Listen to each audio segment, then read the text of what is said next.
Assalamualaikum dan salam Malaysia Madani. Kanta 744 dimulakan dengan rangkuman berita-berita utama hari ini. Perinciannya dalam segmen Esensi.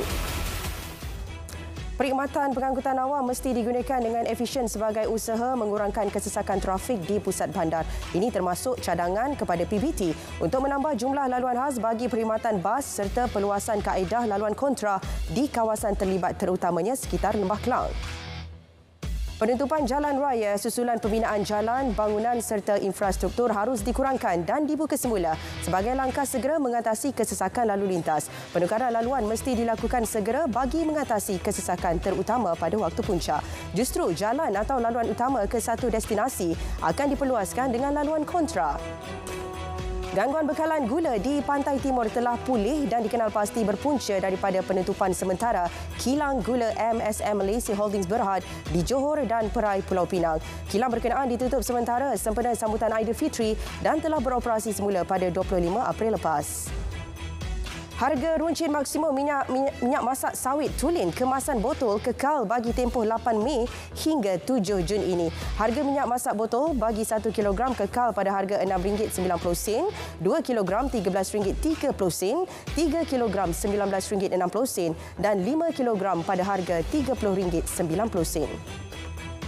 Pendedahan atlet muda dan pelapis menjadi objektif utama penyertaan kontingen Malaysia pada Sukan C di Kemboja. Ini bagi memastikan negara tidak ketandusan bakat muda yang mampu beraksi di peringkat tertinggi. Sasaran 40 pingat emas, 37 perak dan 64 gangsa juga adalah realistik dan mampu dicapai. 65% daripada keseluruhan 676 atlet bakal membuat penampilan pertama pada edisi kali ini. Kertas Putih Kesihatan diharap bakal menjadi permulaan perjalanan reformasi sistem kesihatan Malaysia ke arah yang lebih mampan dan berdaya saing. Ia dijangka akan dibentangkan di Parlimen pada Jun ini untuk mendapatkan sokongan dui partisan ahli Parlimen sebelum langkah-langkah pelaksanaannya dapat dijalankan. Persempadanan negara antara teras yang akan diperkukuh oleh Angkatan Tentera Darat Malaysia. Operasi sedia ada diteruskan dan ditambah baik bagi menjaga sempadan negara termasuk di Sabah dan Sarawak. Aktiviti rentas sempadan akan terus dikekang. 3 objektif utama ditekankan iaitu kesiapsiagaan, kemampanan organisasi dan sasiah keperwiraan. TUDM menjalankan siasatan dalaman bagi menyiasat dakwaan buli seorang anggota di pusat latihan di Kuantan, Pahang.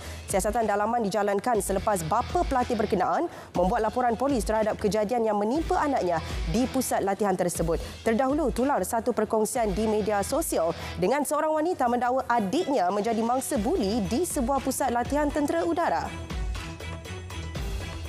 Usaha mengurangkan kesesakan trafik di Kompleks Kastam, Imigresen dan Kuarantin CIQ Bangunan Sultan Iskandar Johor Bahru dan Kompleks Sultan Abu Bakar KSAB Gelang Patah. Penambahbaikan teknikal di BSI bakal dilaksana antara lain melibatkan pemasangan kamera litar tertutup di kaunter, penggabungan kaunter dan ubah suai e-gate.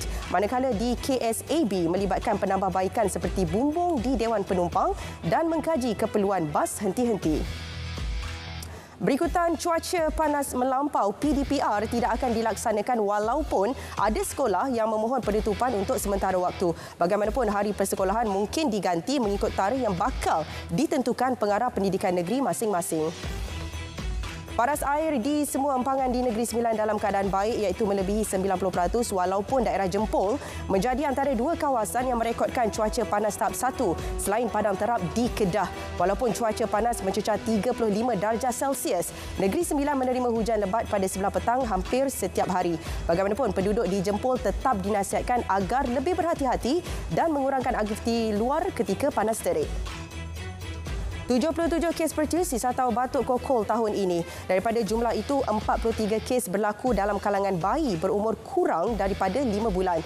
Mereka yang bergejala dinasihatkan supaya tidak mencium bayi kerana bayi berisiko tinggi untuk mendapat jangkitan batuk kokol. Masyarakat juga dinasihatkan untuk segera mendapatkan rawatan sekiranya mengalami gejala pertusis. Ibu bapa juga disaran untuk tidak menghantar anak mereka ke sekolah sekiranya bergejala. Pahang merekodkan 656 kemalangan dengan 17 kes kematian sepanjang 8 hari OPS Selamat ke-20. Analisis menunjukkan kemalangan maut berlaku di lokasi yang bukan dikenal pasti kawasan kerap berlaku kemalangan atau black spot. Malah pada OPS Selamat kali ini, kemalangan maut banyak berlaku di kawasan jalan biasa atau jalan kampung dengan 13 kes direkodkan. 2 maut dalam kemalangan jalan raya membabitkan 3 kenderaan di Jalan Bentelipis. Difahamkan kemalangan itu berlaku selepas sebuah MPV bertembung dengan sebuah lori dan pacuan 4 roda. Mangsa maut Allahyarham Muhammad Zubairi Abdullah, 46 tahun, adalah ketua unit saluran berita RTM yang memandu MPV dan pemandu lori. Pemandu pacuan 4 roda dan kelindan lori tidak mengalami sebarang kecederaan. 3 cedera parah dalam kemalangan melibatkan 2 buah lori dan sebuah kereta di kilometer 8 Jalan Sungai Petani, Kuala Ketil. Kejadian berlaku ketika hujan lebat dan jalan licin.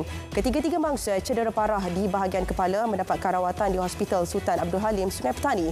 Kemalangan berpunca daripada pemandu lori muatan batu hilang kawalan dan terbabas masuk ke laluan bertentangan bertembung dengan lori kontena dan kereta terbabit.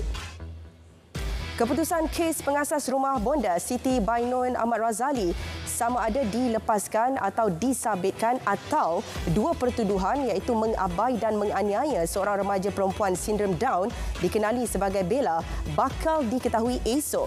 Hakim Mahkamah Session Kuala Lumpur Izralizam Sanusi dijangka membacakan keputusan di akhir kes pembelaan pukul 10 pagi. Mahkamah Tinggi Syariah Kuala Lumpur menetapkan esok untuk pihak-pihak terlibat memaklumkan status perbincangan bagi penyelesaian kes tuntutan harta sepencarian lebih RM2 bilion yang difailkan balu Allahyarham Tan Sri Jamaluddin Jarjis, Puan Sri Kalsum Ismail terhadap 4 anak dan ibu mertuanya. Hakim Syari'i Abdul Syukur Abdul Hamid menetapkan esok untuk mengetahui status perbincangan tersebut selepas membenarkan permohonan Peguam Syari'i Nur Husniah Husin yang mewakili Puan Sri Kalsum. 5 individu ditahan di Ampang dan Kajang Khamis lepas bagi membantu siasatan kes bunuh seorang pemilik rangkaian klinik kesihatan yang mayatnya ditemukan dalam sebuah bagasi di gaung berketinggian 27 meter di Hulu Langat, Selangor.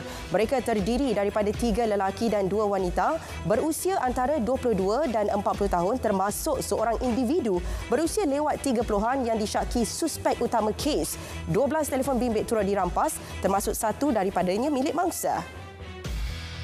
Sindiket penipuan bomoh antarabangsa yang melibatkan kerugian lebih RM124,000 tumpas dengan penahanan 5 warga Cina di KLIA Khamis lepas. Kesemua warga asing yang terdiri daripada seorang lelaki dan 4 wanita berusia 40 hingga 50 tahun itu ditahan ketika mahu melarikan diri pulang ke negara asal. Berdasarkan rekod perjalanan, mereka didapati telah beberapa kali masuk dan keluar dari negara ini menggunakan pas lawatan sosial. 6 individu berusia antara 21 hingga 38 tahun ditahan dipercayai mencuri 8 kotak čip elektronik bernilai RM1.5 juta di gudang sebuah syarikat logistik di Kargo KLIA bulan lepas. Kejadian turut melibatkan 2 pekerja syarikat berkenaan yang bertindak melarikan 8 kotak čip tersebut pada 21 April lepas. Penahanan semua suspek di KLIA Sungai Pelek dan Nilai Negeri Sembilan dilakukan hasil aduan pengurus gudang berkenaan yang memaklumkan premis itu dipecah masuk dan kehilangan čip elektronik. Suspek kes Samsung jalanan yang didakwa menunjukkan kad kuasa polis kepada pemandu lain disahkan anggota polis bantuan sebuah bank. Kejadian di lebuhraya Duke yang tular itu disahkan berlaku kemarin. Suspek mendakwa berbuat demikian kerana pemandu sebuah lagi kereta memandu secara berbahaya dan mengganggu perjalanannya. Kes diklasifikasikan dan dirujuk kepada Magistrat dan tindakan lanjut akan diambil sebagai dirujuk kepada agensi polis bantuan terbabit. 3 kru kapal tangki minyak yang dilaporkan hilang di Tanjung Sedili, Kota Tinggi semalam masih gagal dikesan walaupun pencarian telah diperluas ke 4 sektor perairan itu. Tiada sebarang petunjuk sejak operasi bermula petang semalam. Kapal membawa 28 kru dalam perjalanan dari China ke Singapura terbakar mengakibatkan 3 kru gagal dikesan manakala 25 yang lain berjaya diselamatkan. 12 buah rumah yang terjejas dengan kejadian ribut di kawasan Kurung Batang, Bintong Perlis akan segera dibaiki. Sebuah daripadanya memerlukan pembaikan menyeluruh. Kontraktor pembaikan telah dikenal pasti dan secara keseluruhannya lebih 400 buah rumah terjejas dalam 5 kejadian ribut di seluruh Perlis. 4 termasuk 2 kanak-kanak terselamat selepas berjaya keluar dari kediaman mereka yang terbakar. Insiden awal pagi tadi dipercayai terjadi ketika mereka sedang tidur. Bomba menerima panggilan kecemasan mengenai kejadian itu pada pukul 1.35 pagi. Sebaik tiba, didapati 50% daripada premis sedang terbakar. Api berjaya dipadamkan sepenuhnya sekitar pukul 2 pagi. Punca sebenar insiden dan jumlah kerugian sedang dikenal pasti.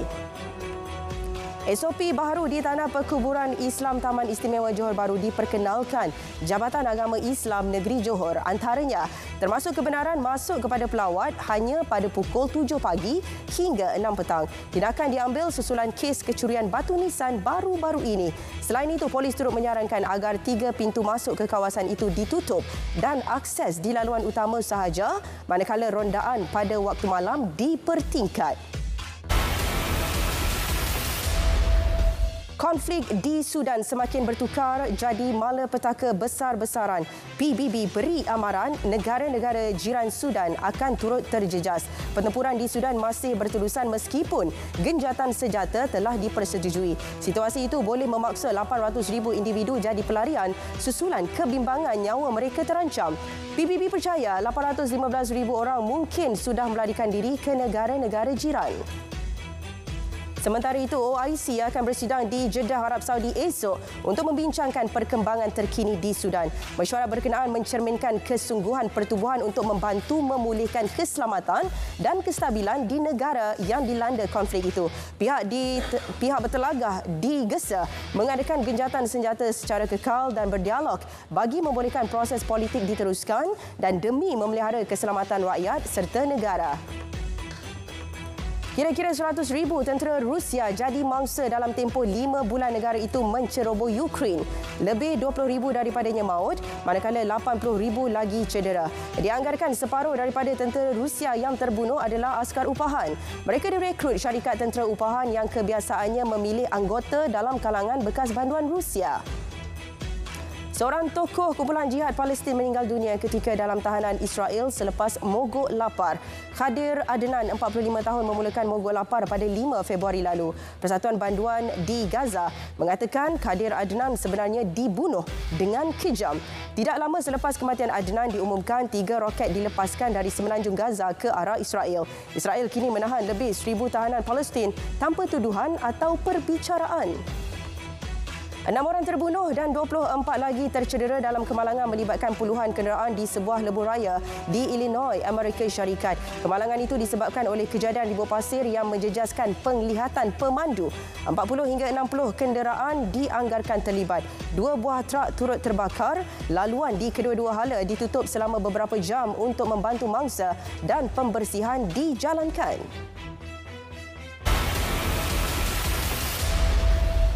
Perkeso melanjutkan tempoh bagi bulan pemutihan kepada 2 bulan berbanding hanya sebulan sebelum ini. Lanjutan tempoh berkenaan bagi memberi kesempatan kepada majikan untuk mendaftar serta mencarumkan pekerja yang digajikan bagi operasi perniagaan. Mulai hari ini, permohonan baharu bagi 3 geran utama iaitu Geran Kandungan Digital, Geran Malaysia Digital Export serta Geran Pemangkin Malaysia Digital dibuka sehingga 1 Jun depan. Kesemuanya menawarkan geran bernilai RM150,000 hingga RM2 juta merangkumi 4 bidang kandungan digital masing-masing animasi, permainan digital, komik digital dan teknologi kreatif. Bermula semalam, MAB Engineering Services Mabes menjadi entiti milik penuh Malaysia Aviation Group MAG. Mabes diletakkan di bawah bidang kuasa Pusat Keuntungan Perkhidmatan Penerbangan, antara lain bertanggungjawab menyela kargo, pengendalian dan penyelenggaraan di lapangan, operasi penyelenggaraan, pembaikan dan baik pulih serta akademi latihan untuk kumpulan. Langkah-langkah konsisten perlu diambil bagi memastikan kepentingan pekerja terjamin sekaligus memastikan pasaran pekerja terus kukuh. Proses advokasi serta rundingan berterusan adalah kunci kepada manfaat bersama. Selain itu, kemahiran golongan belia juga perlu dipertingkat agar kebergantungan terhadap pekerja asing dapat dikurangkan. Baik, paparan itu mengakhiri Kanta 744 menyusul. Selepas ini berita perdana bersama Fatil Hidayat dan Hazel Desmond untuk paparan lebih komprehensif. Assalamualaikum, salam Malaysia Madani.